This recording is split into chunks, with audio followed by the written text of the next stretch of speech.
Hey guys, subscribe for daily content. And if you're shopping for gear, make sure you check out the description for the newest items at some of the very best online retailers. There's also links for some of the items that I personally recommend. Thanks! What's going on YouTube? Metal Complex here, and today I've got 5 more extremely cool knives to share with you guys. This particular episode is going to be wild. There's some absolutely insane stuff. I can't wait to share it with you guys. Everything that I'm going to show you should be available. I will link it right down in the description. It does help my channel when you use those links, but that's entirely up to you. Thanks so much to my patrons for supporting me, and please make sure to follow me on Instagram at metal_complex. Fair warning, there's going to be inexpensive stuff, but there's also going to be extremely expensive stuff on today's list. Just for entertainment, but if you want to check it out, links are down there. Starting off here with the first one is the CIVI Sendy. Now, when I unboxed this, people unloaded on me because I didn't know that there are tweezers and a toothpick in here, which honestly it's kind of surprising that we don't see this more often. I mean, yeah, you see it with Victorinox, right? And the common complaint is, well, it's just another thing to lose. Yeah, it is if you don't put it back. So, you know, as my dad said after I lost his tweezers in his Victorinox, put it back next time. But yeah, this is actually a very inexpensive knife, and it's designed by Ben Peterson. That's the What Is Up Guys logo on the blade. Very, very straightforward, and clearly, in my opinion, modeled after a classic Victorinox knife. Nice and lightweight, compact, has contoured micarta scales. Honestly, I think this is the best looking version. This is Nitro V to the best of my knowledge. CIVI mixes it up here and there. Has that classic Ben clip, and it is an ambidextrous clip. Honestly, this is a good little EDC knife. It's not going to be a do-it-all kind of knife, but the tweezer thing, I like that. Yeah, you can dig a splinter out of your hand with the knife blade, but ew, your knife cuts a lot of stuff, right? Use the tweezers. That honestly, that's really great. For somebody like me who gets a lot of my fence is just every time I touch my fence, I get 80 splinters. I like that. I think that's really cool. So for 63 bucks, not a bad purchase at all. Moving on here, and honestly, I think this one's gonna be the star of the show for a lot of people. There's gonna be some major holy moly, that's my next knife kind of responses to this. This is the new Kaiser Momo, to my knowledge. Holy moly, this thing is big and super cool looking. Wow. The designer of this knife, I cannot pronounce his name, but if you follow the link in the description, it'll show his name. This looks like a knife that like Shirogorov would make and charge $1,100 for. No, it's actually really well priced. This is a huge piece of 154 cm, which is one of my favorite steels of all time. And then we have aluminum with a darker, well, we have a black aluminum scale with a darker aluminum bolster. We have a steel liner lock. We have a nice pocket clip. Absolutely insane action. The only thing that some people are not going to like is that it's a front flipper, but man, what a streamlined piece of cutlery. And it is gigantic as far as, you know, folding knives regularly go. The overall length of the Momo is coming in at almost 9.5 inches. This thing is huge. It's also really ergonomic, and honestly, I mean, this would make a great user. Kaiser makes a really, really good knife, and they tackle that $100 to $150 territory that's a little bit weird. This is a perfect example of that. $109 for this, in my opinion, is really competitive, and this is a very nice knife. User, collector, enthusiast, this is kind of that trifecta pocket knife that's gonna, you know, tickle the fancies of a lot of people. Sorry, I've been saying that a lot lately. Now, if you don't like the look of the design, that's fine, but wow, what a piece of cutlery. This thing is super, super cool. And that's really the only criteria a knife has to meet to make it to this list. Moving on here, something that is much more expensive, but one of my favorite users as of late, and this is the Alliance Designs and Ray Laconico EZE 2 or 2.0. This is an integral knife, meaning the frame is made entirely from a single block of titanium, which is something that I really like. If you're not into integrals, or you're brand new to it and you're thinking, what's the advantage of that? Does that make it more durable? I don't know. I guess really the advantage is, number one, there's like the first thing that people like is it has nothing to do with utility. It's just kind of cool to see a knife frame milled from a single block of titanium. It does have a certain added solidity to it that makes you feel yeah, I saw it, but it's not really adding any durability. It's just kind of cool. It is absolutely a more expensive process, so don't expect it to cost the same as a standard sandwich or pillar construction titanium frame lock with 2 pieces of titanium.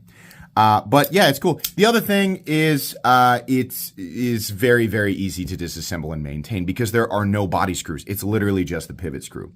This one in particular has a zirconium inlay, a chalky flat zirconium, which honestly a lot of people would prefer because the polished zirconium is very fingerprinty. You can get a standard version with no inlay, and it's one of the least expensive integral knives on earth. I challenge you to find something that is as well made, that is the exact same materials, right?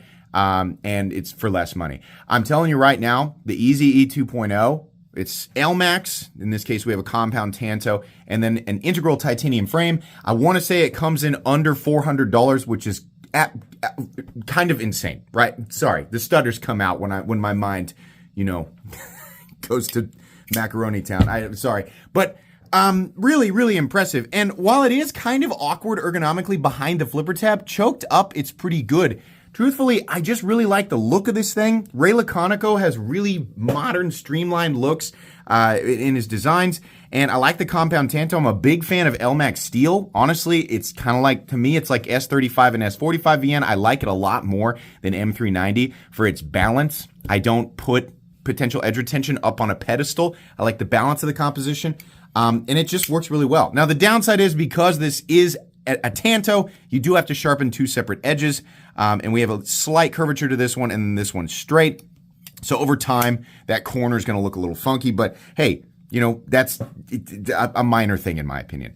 So these come in, I want to say, are right around $380 at base. You can get a zirconium version like this for, I want to say I paid $465 for this. That's a lot of money for zirconium, right? There's an even more expensive version, actually 2 more expensive versions, I think, between the Damasteel and the Zircotai versions, but very cool. One of the more interesting releases over the last few weeks, and I was really looking forward to this. I'm really happy to say that it did not disappoint. Moving on here to another really expensive knife, but definitely an interesting one, and technically I don't think this knife has any real competition because of what it's made out of and what it's priced at.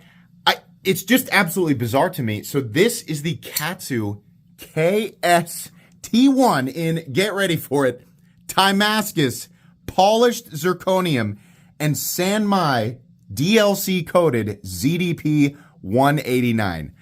WTF. Oh my goodness. This is absolutely absurd. Now, as you might expect, this is a very expensive knife. Love or hate the look, these are expensive materials. They're expensive materials to work with, and it is a looker, definitely. I mean, whether you like it or not, it's got a lot going on, but it actually is very, very performance oriented. This is actual cord or Sanmai style ZDP 189 that has been Rockwell hardened to. I had to, look this up for myself. But they use the Vickers scale, I guess, and it's rated at a 901, which comes in at 66.5 Rockwell hardness, which is actually right there where ZDP should be.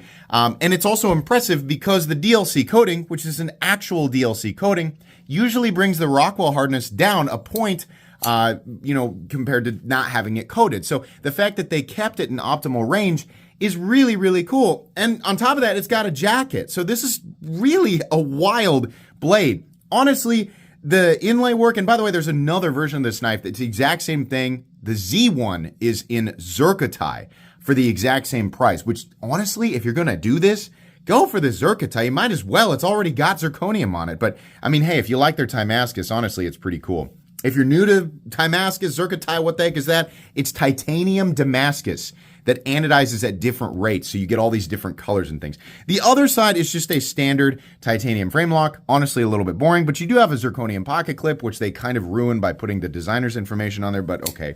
The other thing that I don't like is that they put KATU right there on the front.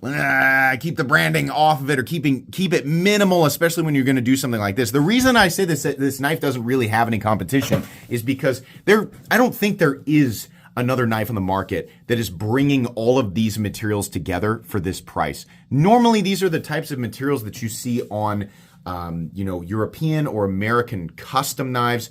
and they come in at about $1,500 to $2,000, sometimes more. Now, admittedly, it costs a lot more to make stuff like this in other countries, and this guy's going to be made in China, but they did a really, really good job. So this is about $400, and obviously it's not going to be everybody's favorite, but if you're really big on, oh, look at that, I spit on it in my excitement. It's becoming a regular theme on this channel. Sorry about that. But if you're big into these exotic materials and you're just like, listen, I can afford $200, $300, $400, $500, but not $2,000, $3,000, $4,000, $5,000, this might be the knife for you. It's honestly impressive, if you kind of, focus in on those aspects. And they didn't make a toy. They definitely made a real cutting tool. And truthfully, it's not bad ergonomically. It looks like an absolute train wreck to hold on to, but no, it's not. The biggest downside is that it is a flipper tab only. I know you guys are wondering, is that a Damascus button lock? It is not. It is a weird, isolated rectangle of Damascus that they just put there. Honestly, hey, KATU, Damascus button lock? That would have been a good idea. You guys should do that for round 2. That would be really cool. But hey, this is cool as it is. The zirconium is very nicely done. The fit and finish on this knife is very, very good. KATU is a wild brand. They're clearly willing to do some wild stuff. So check this one out if it suits your fancy. And then finally, far and away, the most ridiculous knife on this list by a long shot. This thing is famous at this point, but if you didn't know, the PMP Alpha Beast version 2 in MagnaCut actually exists. Oh my God.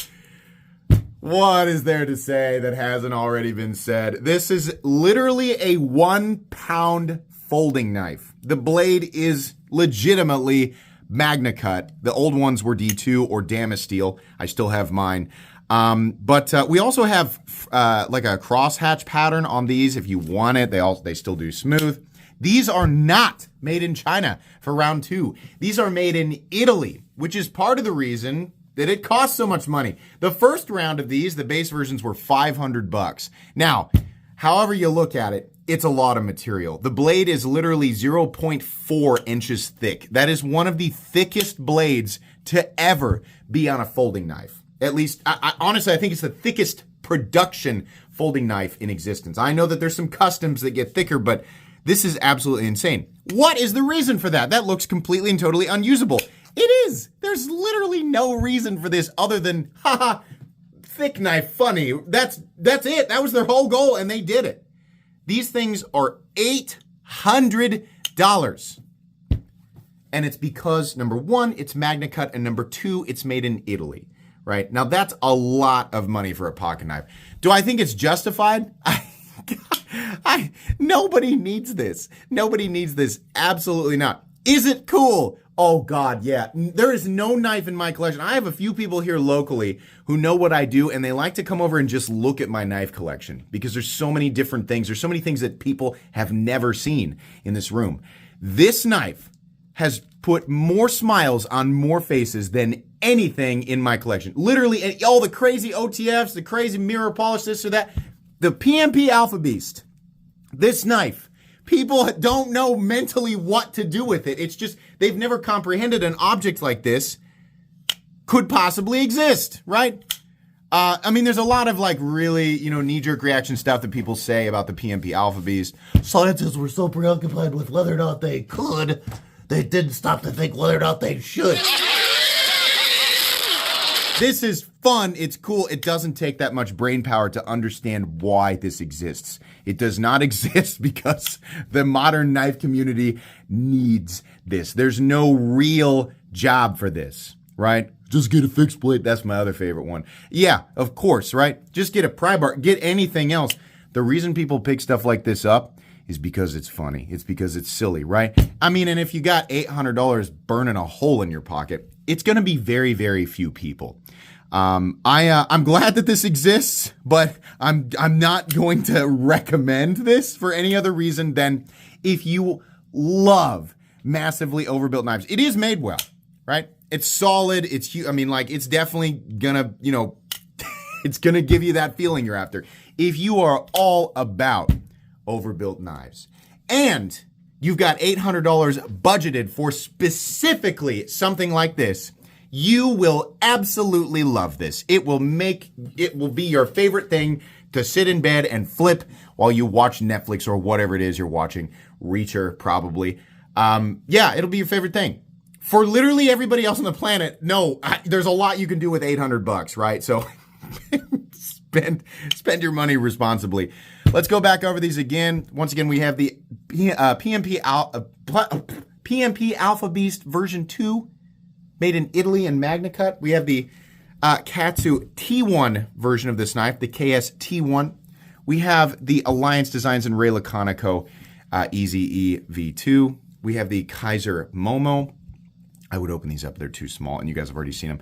And then we have the CIVI Sendy, designed by Ben Peterson. That's going to be pretty much it today for 5 cool knives. They are all linked down in the description. You guys can check them out if you want.